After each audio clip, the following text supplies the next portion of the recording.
I'm the Advocacy Director for the ACLU of Kentucky, and I'm here to testify against Senate Bill 9. This law is patently unconstitutional. The second it is signed, the ACLU of Kentucky will file a lawsuit. I urge you to vote no on Senate Bill 9. My name is Nicole Stipp. I'm an entrepreneur. I'm a tax-paying constituent. I create jobs and I issue a lot of 1099s. And I have had an abortion. It didn't have a heartbeat. It didn't have a face. It didn't have feelings. It was a clump of cells and tissue. I can also promise you that had I been forced to see this pregnancy through, I would have done what women have done for all the decades people like you have been trying to stop abortions. I would have gone to any length, medically overseen or not, to end my pregnancy.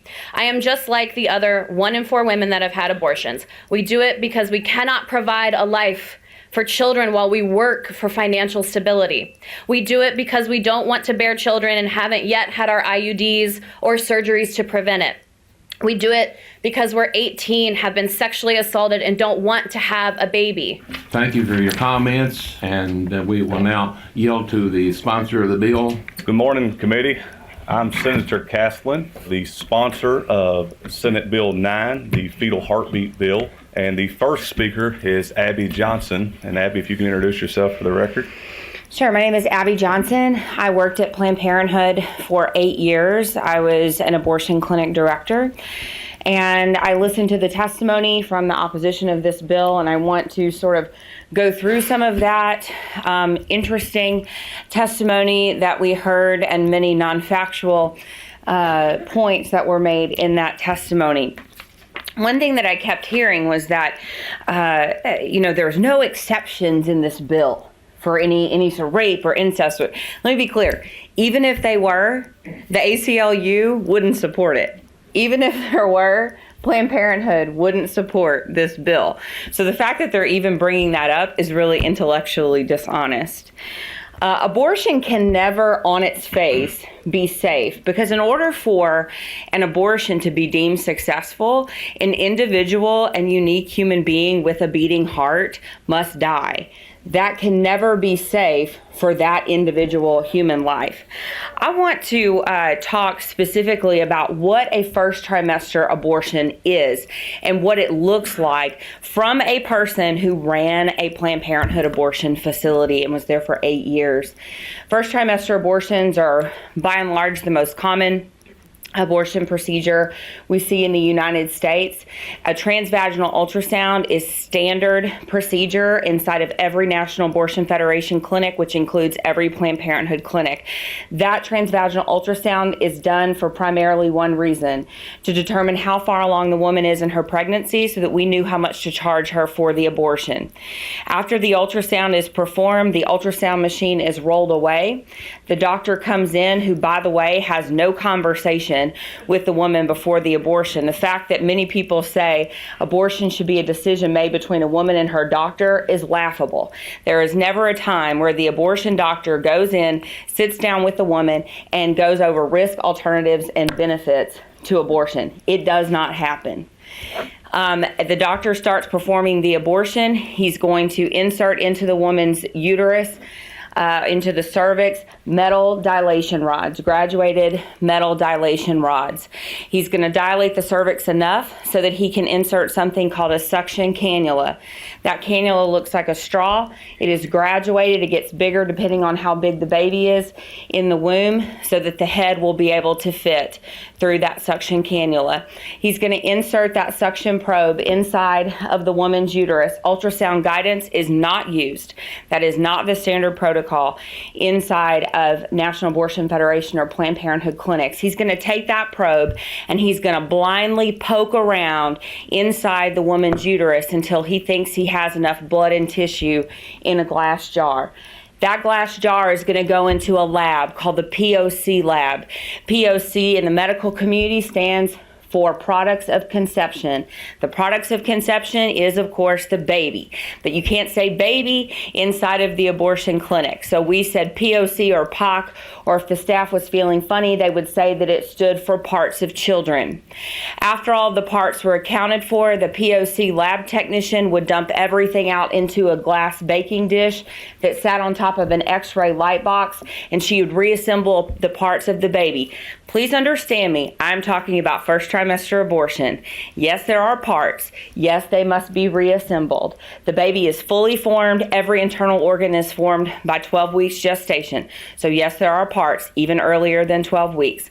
Once all the parts are reassembled, that POC tech will take everything, dump it into a red biohazard Ziploc sort of bag, and those bags will go into a freezer in the POC lab that the staff jokingly called the nursery. And once a week, a company, a biohazard medical waste company like Stericycle, will come into the facility and they will pick up all the red bags of babies where they are taken to their facility to be incinerated. That's if the abortion facility decides they don't want to just put them in their industrial size garbage disposal and grind them up and put them into the water waste treatment facilities. That is first trimester abortion. We have already heard the testimonies from the opposition calling women who are pregnant persons, because now we live in a time where people say it is not just women who get pregnant. Now apparently men can get pregnant. And that shows you just how detached from science the pro-choice side is on this issue. Fact, only women get pregnant. You gotta have lady parts to have a baby. That's science.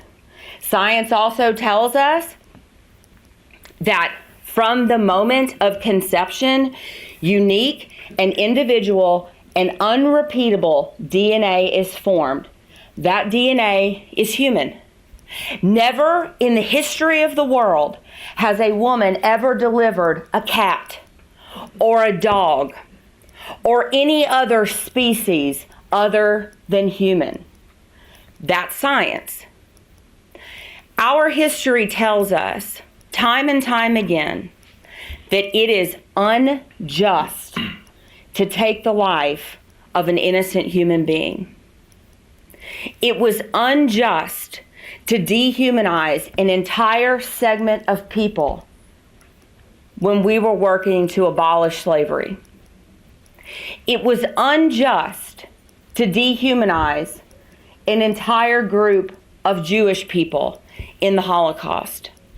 But those two examples that I just gave you only exist because our society was willing to turn a blind eye, look a human person in the face, and say, that is not a human being. That is not scientific. Now we are living in such depravity that there are people, like the people that oppose this bill, that are willing to say, I know it's a human being, I know it has a heartbeat, I know there is life there, and I know it is innocent, and I'm willing to kill it. We have sunk to a new low in our society. And it is time for us to rectify what we have done. So if you are a person here who has had an abortion, I encourage you to seek healing, because abortion is not normal. Taking the life of an innocent human being that is your own flesh and blood and your own DNA, it's not normal.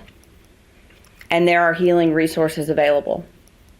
And to the people in here who work in the abortion industry, I encourage you to seek healing from a ministry called And Then There Were None.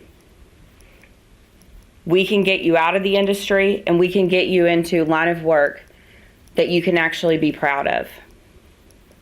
And to the ACLU, I can say affirmatively, we look forward to your lawsuit.